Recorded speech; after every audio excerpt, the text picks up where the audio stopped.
The Giants are the best team in baseball, the rights to right field, and roster and injury updates. That's all coming up on Locked On Giants.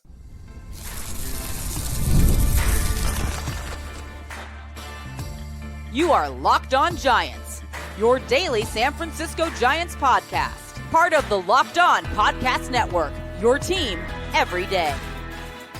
Hello and welcome to Locked On Giants, part of the Locked On Podcast Network, where it's your team every single day. My name is Alan Stiles. On the show, we provide daily episodes Monday through Friday, talking about the San Francisco Giants in a way that combines passion, analytics with the eye test, and a little bit of fun. I'm from the Bay Area. I also host a show in Sacramento, Sacktown Sports 1140, the Alan Stiles Show. Be sure to check that out, as well as emceeing at Sacramento River Cats games. All in all, I'm lucky enough to cover a team that I've been a fan of all my life.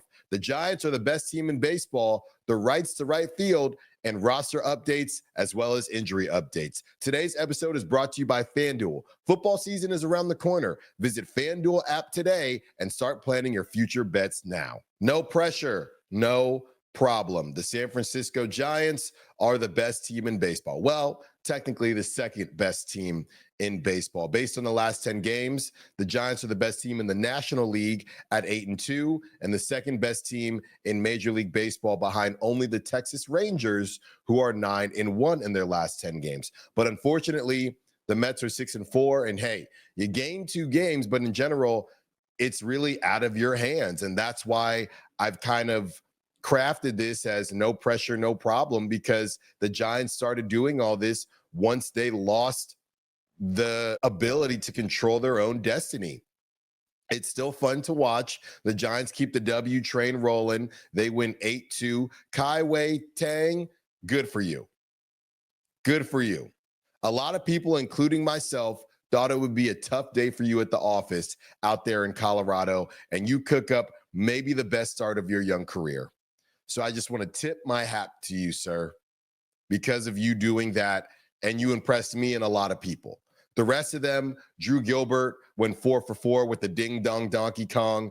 Willy Adames and Rafi Devers, 114.5 miles per hour, now holds the record for the hardest hit home run by a Giant in the StatCast era.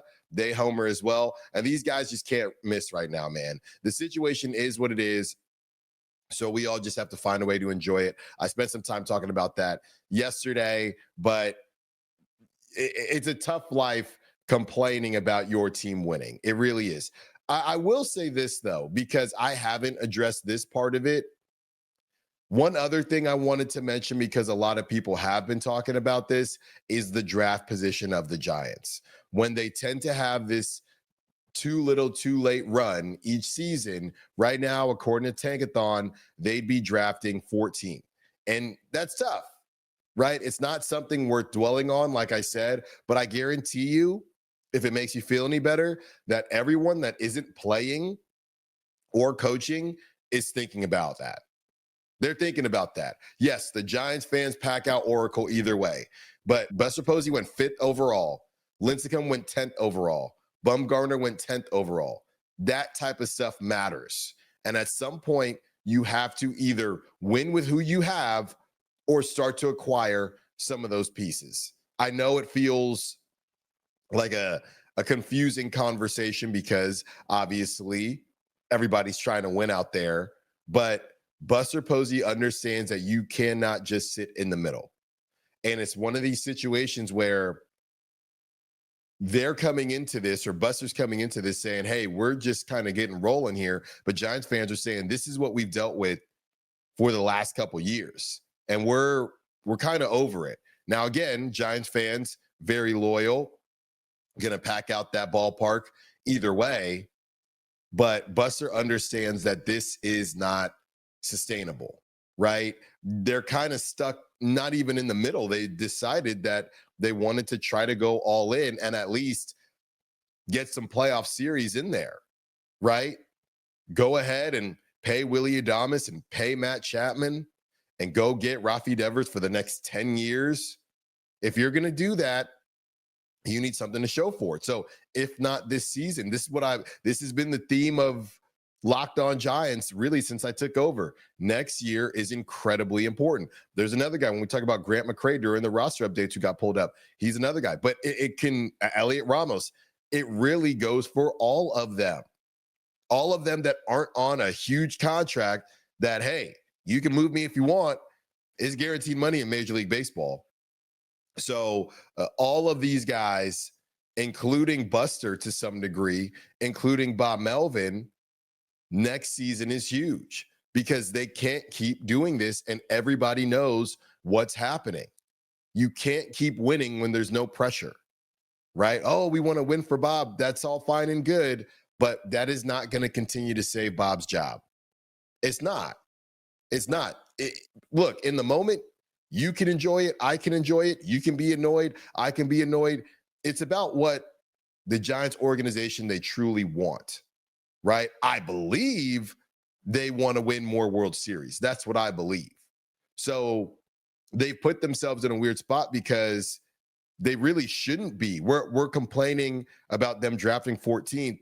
They really shouldn't be drafting any better than 14th because they should be in the playoff mix. That's the type of roster, or excuse me, that's the type of money that they spent.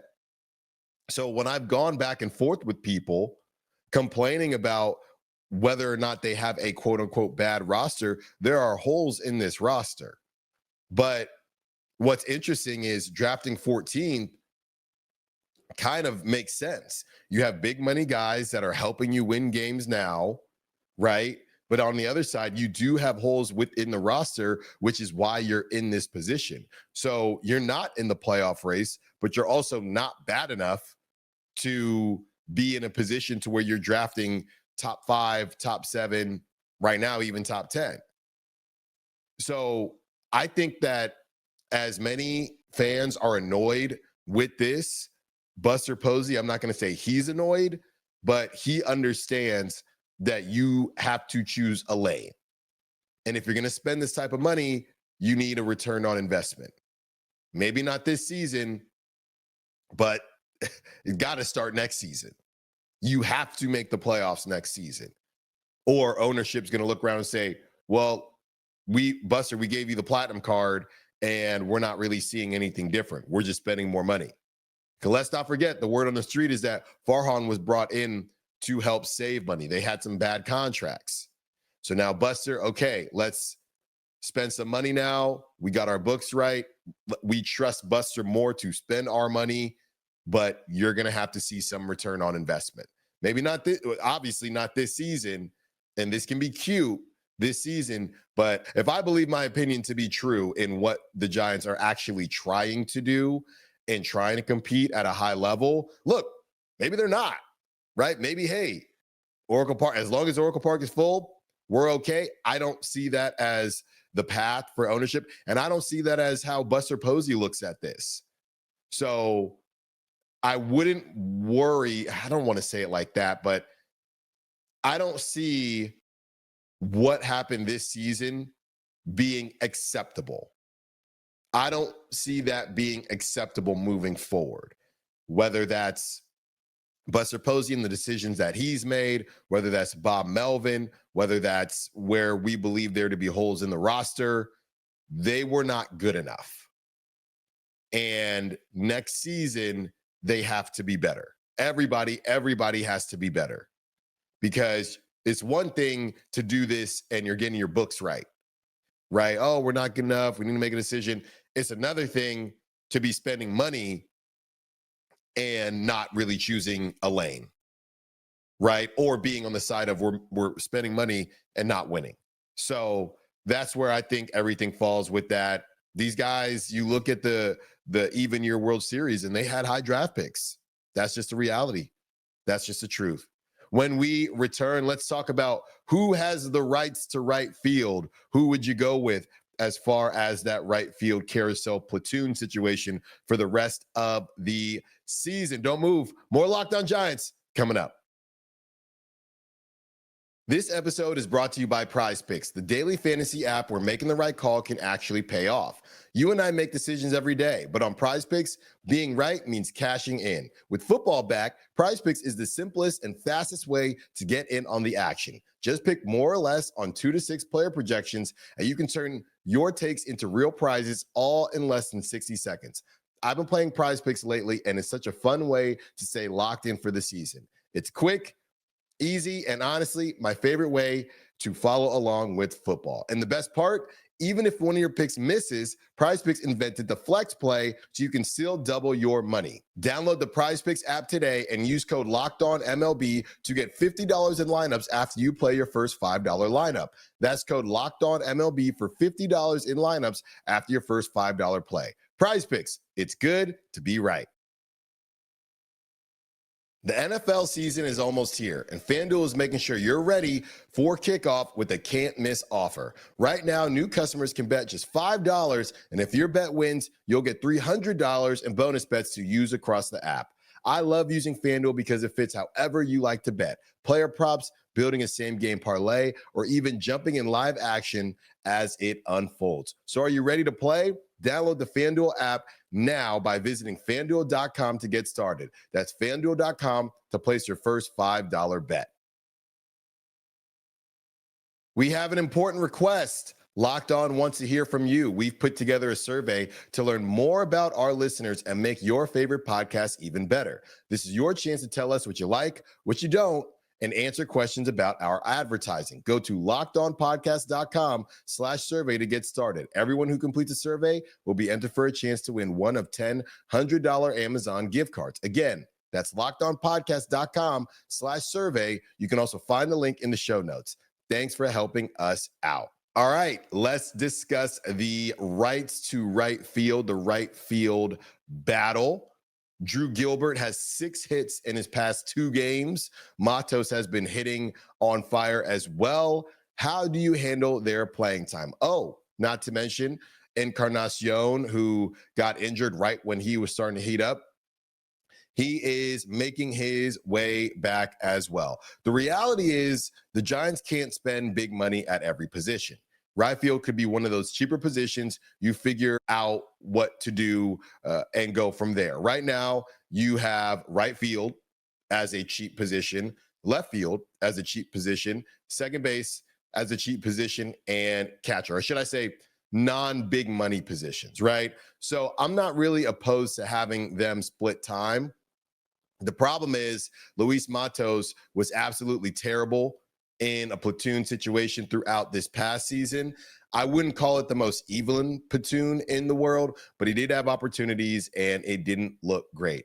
Has he bucked that? Well, I would use the rest of the season to figure that out. Drew Gilbert, on the other hand, it does seem like he's more so built to handle a platoon situation, and he's really the only other center fielder on the team outside of Grant McCray, who we will talk about, and Jung-Hoo Lee, and then everyone else that can play center field that we feel comfortable with seeing in center field. So I think that raises Drew's value, and it does put a little bit more pressure on Matos and what he can do with the bat. A couple days ago, I said that you'd have to start 2026 with Matos as a right fielder if you don't go get a big name in the offseason, and that's pretty much still how I feel. I'm just not sure any of the right fielders are going to be able to do enough and the amount of games left to quote unquote beat out Luis Matos. And I'm a little bit old school, to be honest with you. I think that if you put in your time, you should get the nod. Matos was there, right? He battled after being sent down. They traded Yaz. He probably thought he was going to get that nod. They immediately sent him down. And, I think that he battled through that. He did his thing at the AAA level. And he deserves the 2026 spot if you're not going to get a big name, and I also don't think that the amount of games that are left, there's enough for somebody to purely say, okay, just based on how they're splitting time right now, there's not going to be enough of a runway for Drew Gilbert, Grant McCray, Encarnacion when he returns to beat out Luis Matos as clear as day. And I think for what Luis Matos, and I know some people are going to get mad at this word, endured this past season, I think that he should get the nod. Now, I don't think he should get the nod next season for 30 games, right? I don't even think it should be 20 games. He gets opening day. He gets the first 5 games, the first couple series, and you go from there. That's how I would go about it. But as far as the rest of this season, I think you just continue doing what you're doing. Both guys have gotten nods against the matchups that aren't necessarily what analytics would allow them to. Drew has hit against some lefties, and Matos has hit against some righties. I know Matos has been really good against righties, so that all makes sense there. Like I said, we're going to discuss Grant McCray in the injuries and update segment, but that is pretty much how I would handle it. And unless Drew just completely loses his mind or anybody else does, I just see this probably going to Matos to start 2026 if they don't go out and get someone. There are some people out there that are already ready to do away with Heliot Ramos due to the defensive issues and some bonehead plays on the base paths and in the outfield as well. Like I keep saying, it's a big season for a lot of guys on that team, talking about next season. But Heliot Ramos, in my opinion, does deserve to end the Barry Bonds left field streak. And that's okay if you don't agree, right? I think that this is a what have you done for me lately league and a what have you done for me lately situation. But Heliot Ramos has not played poorly, right? He's just not as hot as some of the other hitters. But throughout this season, when it did matter, let's not forget, when it did matter, I would argue that Heliot Ramos showed up more than dang near anybody else on that roster when it actually mattered. They're not out of it now, and obviously every single game matters, but when they were in the thick of it and when they were in a good position, Heliot Ramos was there. Heliot Ramos was the only one hitting when they were putting up 1 run, 2 runs, and putting up donuts. So I'm not going to now say, well, all these guys are hitting now that the Giants are essentially, no pressure, no problem. So Heliot Ramos, now that you're not hitting, you're going to lose your spot. I think that's a little ridiculous. Now, if you felt like this throughout the season, that's a different conversation. If you want to have a conversation about trading Heliot Ramos, I'm not necessarily out on that conversation. But we are not going to talk about, at least I am not going to talk about Heliot Ramos not starting in left field because of the right field carousel and some guys getting hot at the end of the season. Now, look, the Giants, like I said, you could win every game and you might be able to catch the Mets, but it's a tall order. And everybody is talking about the fact that things are different right now. So I am going, I'm going to give the nod to Luis Matos in right field in 2026, unless you go get a big name. And I would say, yeah, or Heliot Ramos, if you go get a big name in left field, that's fine. But as far as who's on the roster, there is nobody on the roster, as far as I'm concerned, that has earned the right to beat out Heliot Ramos. Nothing that is happening in right field or filling in for Jung Hoo Lee in center, that is not doing it for me. Now, 20 games, right? Maybe Heliot gets more than Ramos, but these are in 2026. I'm not sitting here saying anybody needs to be there all season long. But as of right now, I would give the nod to him. All right. One more segment with you. When we return, we are going to discuss roster updates as well as injury updates. Don't move. More Locked On Giants coming up. Hey, Locked On Giants fans, are you still paying full price for gas? Stop leaving money behind. Get real cash back every time you fill up with the free Upside app. Simply download the free Upside app in the App Store or Google Play right now and start earning cash at the pump today. Use my limited time promo code SEASON and get an extra 25 cents back per gallon on your first fill up. You can make up to $300 a year just from buying the gas you already needed. At first, I thought it was too good to be true, but it's totally legit. Real people are getting paid just to make their daily commutes, and you can too. Plus, you can cash out anytime to your bank account, PayPal, or an e-gift card for Amazon or other brands. Don't let this offer drive on by. Download the free Upside app now using my limited time promo code SEASON for a limited time 25-cent per gallon bonus. That's promo code SEASON. Offers vary by user and location. Go to upside.com for terms and conditions.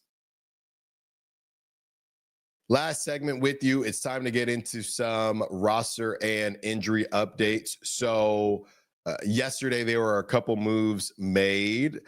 JT Brubaker was selected from AAA. Grant McCray was recalled from AAA, and Randy Rodriguez transferred to the 60-day injured list. I feel like the timing on when that got announced, we didn't get to talk about it a lot on Locked On Giants, but just crazy, crazy bad luck for Randy Rodriguez.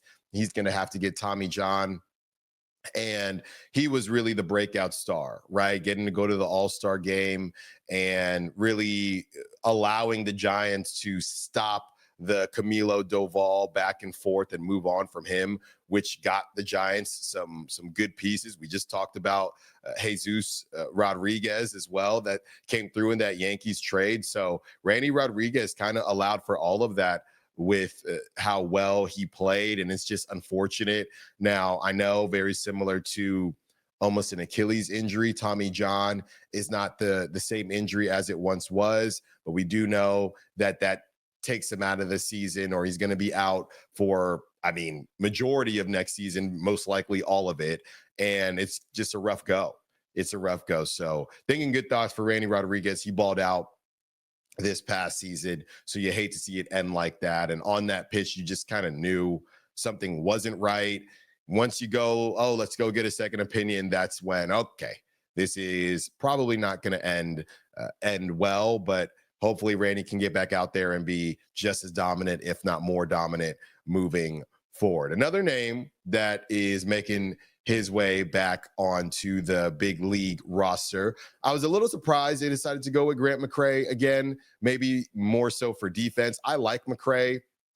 I think he ended up in a peculiar spot, but it's kind of the nature of the beast. He got a lot of time last season with Jung-Hoo Lee being out. And honestly, I think that he had his moments, right? Jung-Hoo Lee comes back. He just has to wait it out in Sacramento. He's kind of the main guy in Sacramento, probably feels like, hey, I'm the defense guy. Whenever they need some, give a break to Jung-Hoo Lee or whatever it is, I can help there. All I got to do is get my stick right, get my hitting taken care of, and I'll have opportunities. Then you wake up one morning and Drew Gilbert, who kind of does everything that you do, is now on the roster, and they're the same age. And the way Drew Gilbert plays the game, he's got an infectious personality. Not that teams care that much about it, but it matters to some degree. And he's been hitting. So it's just a tough go, which is why I was surprised, because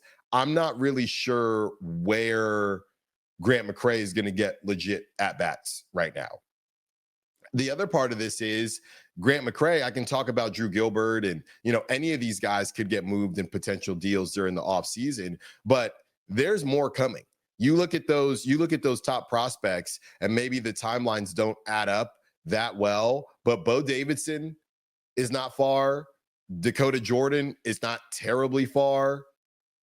So if you're Grant McCray, it's one of those things where, yeah, you can get moved if you want to, and I'm not saying he wants to, but this is just how it is, right? You had opportunities. I didn't think that he was terrible within his opportunities last season. I think there's something there. If I'm Grant McCray, to be honest with you, I think that you literally look at what Chandler Simpson is doing. I know nobody's as fast as Chandler Simpson, but I would look at what Chandler Simpson is doing.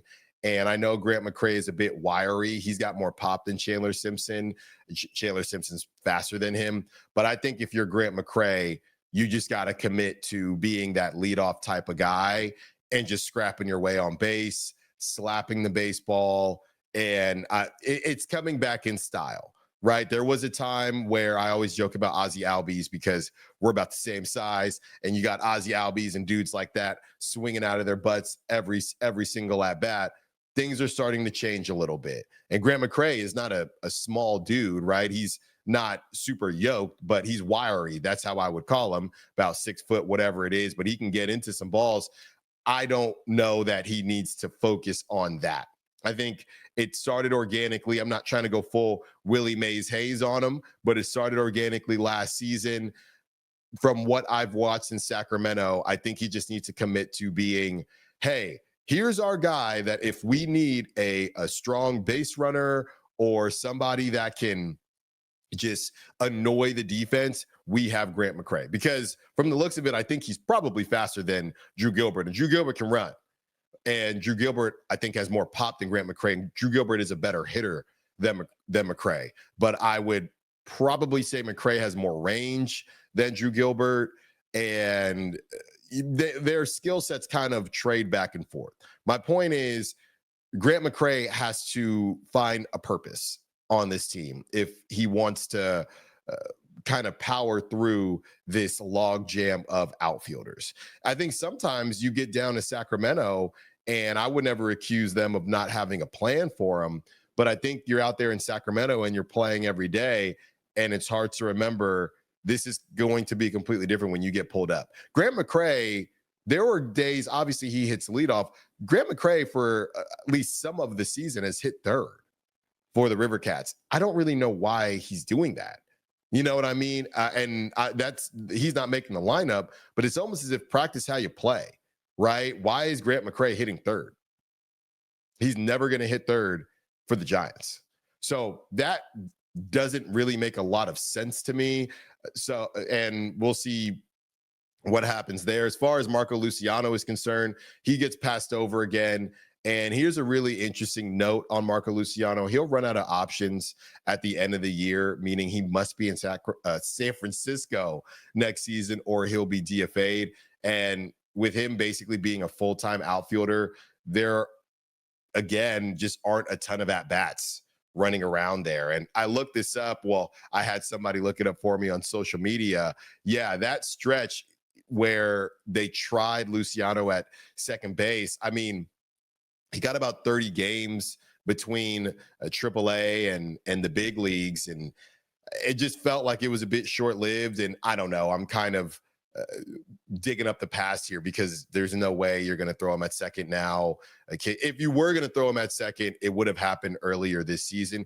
Casey Schmidt has balled out, and you still got costs as well. So I don't really know where he fits, but it's just it's a malpractice, and some of it is him just not being good enough. But I think the other side of that is the Giants, in between Farhan to now going to Posey, they didn't really do him any favors either. So it's unfortunate, and I don't know how it ends for Marco Luciano, but because of that, because of the option conversation and him having to be either DFA'd or he has to be in San Francisco, I was really surprised. I continue to be surprised that he hasn't been pulled up yet. So maybe that will change before the season ends. We'll keep an eye there. Thank you for listening to Locked On Giants. Hope you had a great weekend. If it was a long weekend, or even if it wasn't, we'll continue to rock along with you Monday through Friday. We'll be back tomorrow, continue to break down all things Los Gigantes. Be sure to follow me on